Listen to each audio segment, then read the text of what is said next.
जय श्री राधा रानी सरकार की, जय श्री कृष्ण भगवान की, जय श्रीमद् भागवत महापुराण की, जय सदगुरुदेव श्री बंसी वाले महाराज की। श्रीमद् भागवत महापुराण के 10वें स्कंद के अध्याय 62 की कथा आज हम आपको सुनाने जा रहे हैं, जो कि इस प्रकार है। राजा परीक्षित श्री सुखदेव जी महाराज जी से कहने लगे हैं कि हे श्री सुखदेव जी महाराज, अब आप कृपा करके उषा के विवाह की कथा सुनाइए। श्री सुखदेव जी महाराज कहने लगे हैं, हे राजन, मैं इस कथा को सुनाता हूँ, ध्यान देकर सुनो। ब्रह्मा जी के वंश में प्रहलाद का पुत्र विरोचन और विरोचन का पुत्र राजा बलि हुआ। राजा बलि के 100 पुत्र हुए, जिनमें सबसे बड़ा पुत्र बानासुर अत्यंत बलि, सत्यवादी और धर्मात्मा था। शोणितपुर उसकी राजधानी थी। वह नित्य प्रति कैलाश पर्वत पर जाकर भगवान शिव जी की पूजा करता था। भगवान शिव जी ने प्रसन्न होकर पार्वती सहित उसे दर्शन देकर वर मांगने के लिए कहा। उस समय बानासुर ने प्रार्थना की कि हे प्रभु, मुझे ऐसा पराक्रमी बना दीजिए कि मुझे युद्ध में कोई जीत ना सके। यह सुनकर भगवान शिव ने उसे 1 सहस्त्र भुजाएं देकर कहा कि हे बानासुर, तुझे युद्ध में कोई जीत नहीं सकेगा। इस बानासुर ने तीनों लोकों को जीत लिया और सुखपूर्वक राज्य करने लगा। प्रतिदिन कैलाश पर्वत पर जाकर वो भगवान शिव की पूजा किया करता था। उसकी निष्ठा देखकर भगवान शिव जी ने उसे वरदान दिया कि मैं तेरे नगर की सदैव रक्षा किया करूंगा। उस दिन से भगवान शिव जी शोणितपुर में रहकर उसकी रक्षा करने लगे। हे राजा परीक्षित, जब बानासुर से लड़ने के लिए 14 भुवनों में कोई योद्धा नहीं रहा, तब वह बड़े बड़े पर्वतों को उठाकर एक दूसरे के ऊपर पटकने लगा। फिर भी जब उसके लड़ने की अभिलाषा पूर्ण नहीं हुई, तब उसने शिवजी के पास जाकर कहा कि हे प्रभु, तीनों लोकों में मुझे अपने समान योद्धा कोई दिखाई नहीं देता है। दिक्पाल मुझसे हार चुके हैं तथा बड़े बड़े पर्वतों को मैंने ध्वस्त कर दिया है। अब आप या तो मुझे कोई ऐसा योद्धा बताइए जिससे युद्ध करके मैं अपनी भुजाओं को शांति दे सकूं। बिना युद्ध के भुजाएं मुझे भार मालूम होती हैं। बानासुर के मुख से ऐसे शब्द सुनकर भगवान शिवजी ने विचार किया है कि अब इसका अभिमान नष्ट करना चाहिए। यह सोचकर उन्होंने बानासुर से कहा कि हे मूर्ख, कुछ दिनों बाद ही वह दिन आएंगे जब तेरी भुजाएं काट कर गिरा दी जाएंगी। यह सुनकर बानासुर ने कहा कि हे प्रभु, मुझे ऐसे वीर का पता कैसे लगेगा। तब भगवान शिवजी ने उसे एक ध्वजा दी है और कहा है कि हे बानासुर, तू इस ध्वजा को अपने राजभवन पर बांध देना। जब यह ध्वजा अपने आप टूटकर गिर पड़े, उस समय तू समझ लेना कि तेरा शत्रु उत्पन्न हो गया है। यह सुनकर बानासुर उस ध्वजा को लेकर अपने महल में लौट आया और उसे राज मंदिर पर बांधकर प्रतीक्षा करने लगा। कुछ दिनों बाद बानासुर के घर उषा नामक एक कन्या ने जन्म लिया। जब वह कन्या 7 वर्ष की हुई, तब बानासुर ने उसे सखियों के साथ विद्याभ्यास करने के लिए कैलाश पर्वत पर भगवान शिव और माता पार्वती के पास से भेजा है। वहां रहकर उषा भगवान शिव जी से विद्या पढ़ने लगी। कुछ ही दिनों में वह संपूर्ण शास्त्र और गान विद्या में अत्यंत निपुण हो गई। एक दिन उषा वीणा बजाती हुई पार्वती जी के साथ रागिनी गा रही थी। उस समय भगवान शिव जी ने पार्वती से कहा कि हे प्रिय, मैंने जिस कामदेव को भस्म कर दिया था, अब उसने प्रद्युम्न नाम से श्री कृष्णचंद्र जी के यहाँ जन्म लिया है और उसी के अनुरूप उसका पुत्र अनिरुद्ध भी अत्यंत रूप की राशि है। यह सुन उषा के हृदय में ये अभिलाषा हुई कि वह पुरुष मुझे पति रूप में ले तो कितनी अच्छी बात हो। जब पार्वती जी को उसकी मन की अभिलाषा का ज्ञान हुआ, तो उन्होंने उषा से कहा है कि हे पुत्री, तुझे वही स्वामी मिलेगा और वह स्वप्न में आकर तुझसे मिलेगा। इतना कहकर पार्वती जी ने उषा को विदा कर दिया। बानासुर ने उसके रहने के लिए एक अलग रत्न जड़ित भवन बनवा दिया, जिसमें वह अपनी सखियों सहित रहने लगी। जब उषा 16 वर्ष की हुई, तब एक दिन उसने अपने माता पिता के पास जाकर दंडवत किया है। उस समय उसे देखकर बानासुर ने उसके विवाह का निश्चय किया। हे राजा परीक्षित, एक दिन उषा निद्रा में लीन थी, तो उसने स्वप्न में देखा कि एक श्याम वरण सुंदर पुरुष कमल नयन, पीतांबर पहने, रत्न जड़ित किरीट मुकुट तथा आभूषण धारण किए और रेशमी दुपट्टा ओढ़े उसके सामने खड़ा हुआ है। उषा उसे देखकर जब लज्जित हुई, तो उसी समय उसकी आंख खुल जाने के कारण उसके मन की इच्छा मन में ही रह गई। उषा ने जगने पर उस पुरुष को नहीं देखा तो वह व्याकुल होकर कहने लगी कि अब उस प्राण प्यारे के बिना मेरी रात्रि कैसे कटेगी। इस प्रकार वह स्वप्न में अनिरुद्ध को देखकर व्याकुल हुई और दूसरे दिन देर तक शैया से नहीं उठी। तब उसकी सहेलियां आपस में विचार करने लगी हैं कि क्या कारण है जो उषा आज अभी तक नहीं जगी है। सखियां उसके कक्ष में गई और उसे व्याकुल देखकर समझाया। तब उसने विरह के कारण किसी की बात पर ध्यान नहीं दिया। उसी समय मंत्री कंभांड की पुत्री चित्ररेखा उससे कहने लगी कि हे सखी, तुम्हें ऐसा कौन सा दुख है जिसके कारण तुम व्याकुल हो रही हो। मैं तुम्हारी कृपा से इतनी शक्ति रखती हूँ कि 14 भवनों में जाकर प्रत्येक कार्य करके ला सकती हूँ। ब्रह्मा जी के वरदान से मेरे साथ 64 योगिनियां रहती हैं। यदि तुम अपने मन की हाल की मुझे बताओ तो मैं तुम्हारी अभिलाषा पूर्ण कर सकती हूँ। ऐसे वचन सुनकर उषा ने धीरे से कहा कि हे सखी, आज रात को स्वप्न में एक श्याम वरण अति सुंदर पुरुष मेरी शैया पर आ बैठा था। उसने अपनी प्रेम भरी बातों से मेरे मन को हर लिया। जब मैं लज्जा त्याग कर उससे मिलने के लिए भुजा बढ़ाने लगी तो अचानक मेरी नींद खुल जाने के कारण वह अदृश्य हो गया। हे सखी, एक दिन पार्वती जी ने मुझसे कहा था कि तेरा पति तुझे स्वप्न में आकर मिलेगा, तब तू उसे ढूंढवा लेना। सो वही मेरे पति आज रात को स्वप्न में मेरे पास आए थे। अब मैं उन्हें कैसे खोजूं? कित ढूंढूं प्रियतम सखी, मोह मन का चित्त चोर, याविन जीवन ये वृथा, चिंता करो करोड़। इतना कहकर जब उषा ठंडी सांसें लेने लगी तब चित्ररेखा ने उससे कहा है कि हे सखी, तुम घबराओ नहीं। तुम्हारे चित्त को चुराने वाला जहां भी होगा मैं उसे ढूंढकर यहाँ ले आऊंगी। राज दुलारी दुख तजो, मत चित करो मलीन, लाऊं प्रियतम खोज कर मैं सब कला प्रवीण। हे सखी, यदि तुम कहो तो संसार में जितने भी सुंदर पुरुष हैं मैं उन सब की तस्वीर खींचकर तुम्हें दिखाऊं।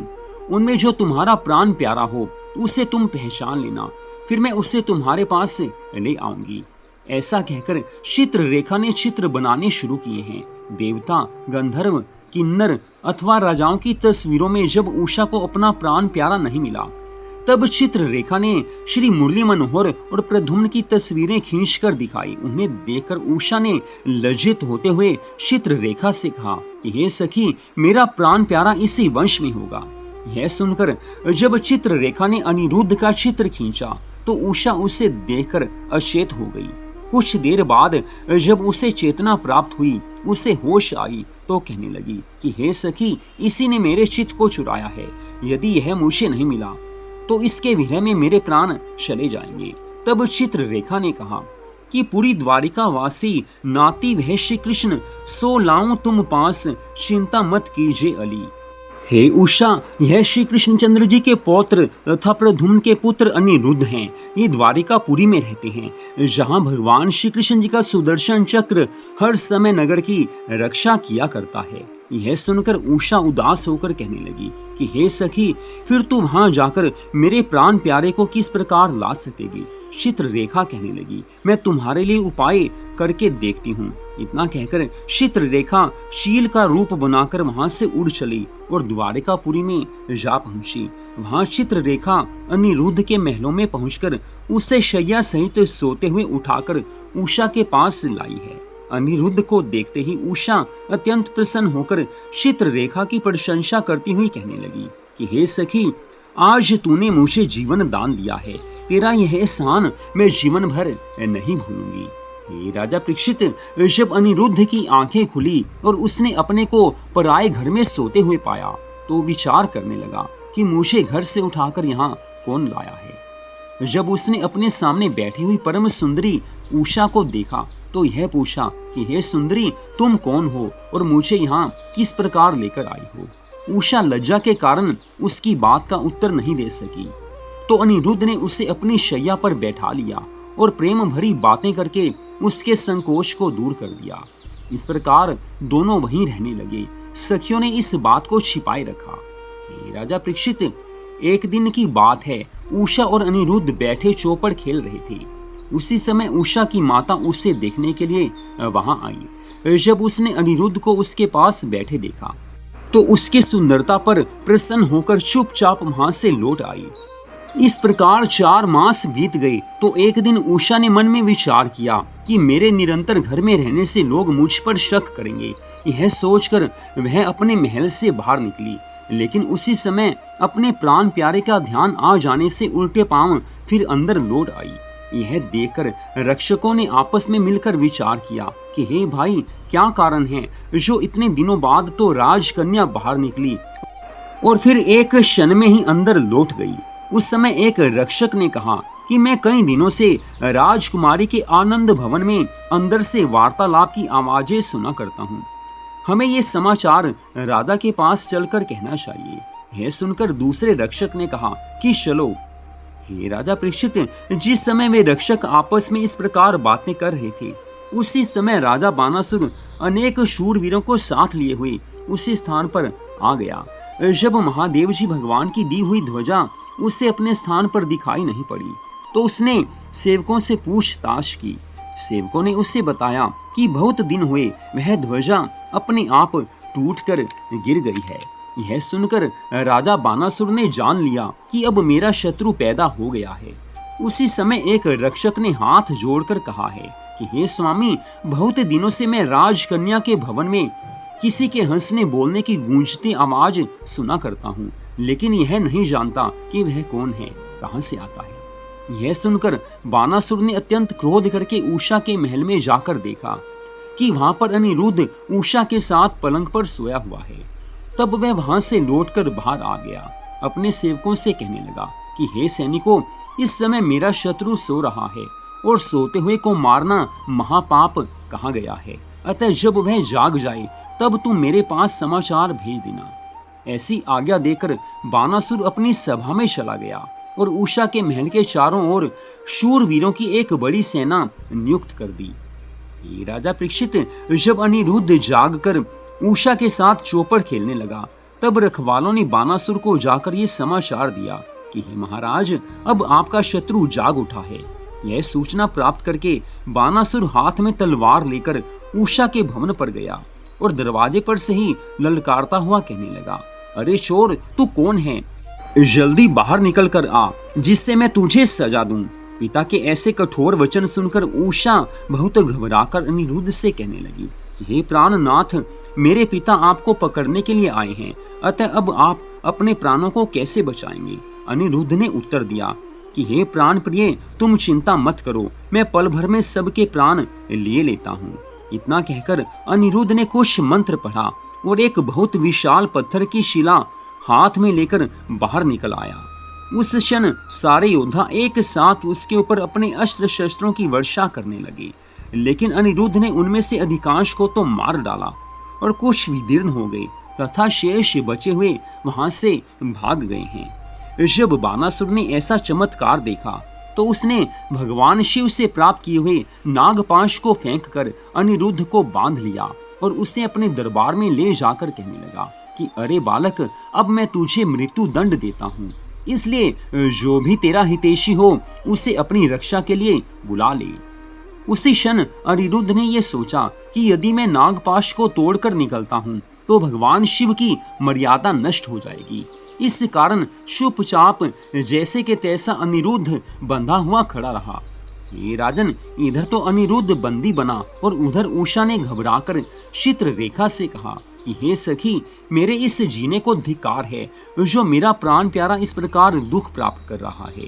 अब तू ही बता, मैं कैसे धीरज धारण करूं? यह जानकर चित्ररेखा सखी ने उत्तर दिया कि हे उषा, तू व्याकुल मत हो, तेरे प्यारे को कोई भी कष्ट नहीं दे सकता है। अभी कुछ ही देर में श्री कृष्ण बलराम जी अपनी सेना लेकर आते ही होंगे और अनिरुद्ध को बंधन मुक्त करके तेरे सहित उसे तुरंत द्वारिकापुरी ले जाएंगे। लेकिन चित्ररेखा के ऐसा कहने पर भी उषा को संतोष नहीं हुआ और वह लज्जा छोड़कर पिता के दरबार में पहुंची और अनिरुद्ध के निकट जा बैठी। ऐसा देखकर बानासुर ने अपने पुत्र स्कंद को बुलाकर आज्ञा दी है कि तुम अपनी बहन को यहाँ से लेकर घर में जाकर बंद कर दो। तब स्कंद ने उषा के पास जाकर बड़े क्रोध में भरकर कहा कि हे उषा, तूने हमारे कुल को दाग लगाया है, अतः मैं अब तुझे मार डालता, लेकिन अधर्म सोचकर नहीं मारता हूँ। यह वचन सुनकर उषा ने कहा कि हे भाई, तुम चाहे कुछ भी कहो, कुछ भी करो, परंतु मैंने तो पार्वती जी के वरदान अनुसार इन्हें अपना पति बनाया है, इसलिए अब इन्हें त्याग कर दूसरा पति बनाऊं तो जगत मुझे पापिनी कहेगा। यह बात सुनकर स्कंद उसे जबरदस्ती पकड़कर महल के अंदर ले गया और वहां उसकी चौकसी के लिए बड़े बड़े पहरेदार बिठा दिए। तत्पश्चात अनिरुद्ध को भी वहां हथकड़ी बेड़ी डालकर कैद खाने में आज बंद कर दिया। ये राजा परीक्षित, इस तरह इधर तो अनिरुद्ध उषा के विरह में व्याकुल थे और उधर उषा अनिरुद्ध को याद करके आठों प्रहर रोया करती थी। कई दिन उपरांत जब अनिरुद्ध ने चित्ररेखा की बात का स्मरण करके देवऋषि नारद जी का ध्यान किया तो देवऋषि नारद जी उसके समीप जाकर धीरज बंधाते हुए कहने लगे कि हे पुत्र, तुम कुछ चिंता मत करो। श्री कृष्ण, बलराम जी और अन्य यदुवंशी अब यहाँ आकर तुम्हें छुड़ाकर ले जाएंगे। फिर देवऋषि नारद जी ने बानासुर के पास जाकर कहा कि हे राजन, जिस अनिरुद्ध को तुमने अपने यहाँ बंदी बनाकर रखा है वह प्रद्युम्न का पुत्र और भगवान श्री कृष्ण जी का पौत्र है। तुम यदुवंशियों के प्रताप को भली प्रकार जानते हो, इस कारण तुम्हें समझाने आया हूँ। अब तुम्हें जो उचित लगे वही करो। तब बानासुर ने अत्यंत अहंकार में भरकर देवऋषि नारद जी को उत्तर दिया है कि हे देवऋषि, मैं सबको जानता हूँ और आपके आशीर्वाद से युद्ध में उन्हें अवश्य पराजित कर दूंगा। तो यहीं पर आज की इस परम सुंदर कथा का विश्राम होता है। अगले भाग में आप इससे आगे की कथा को सुन पाएंगे। जय श्री राधा रानी सरकार की, जय श्री कृष्ण भगवान की, जय श्रीमद् भागवत महापुराण की, जय सद्गुरुदेव श्री बंसी वाले महाराज की। जय जय श्री राधे, जय जय श्री राधे, जय जय श्री राधे श्याम।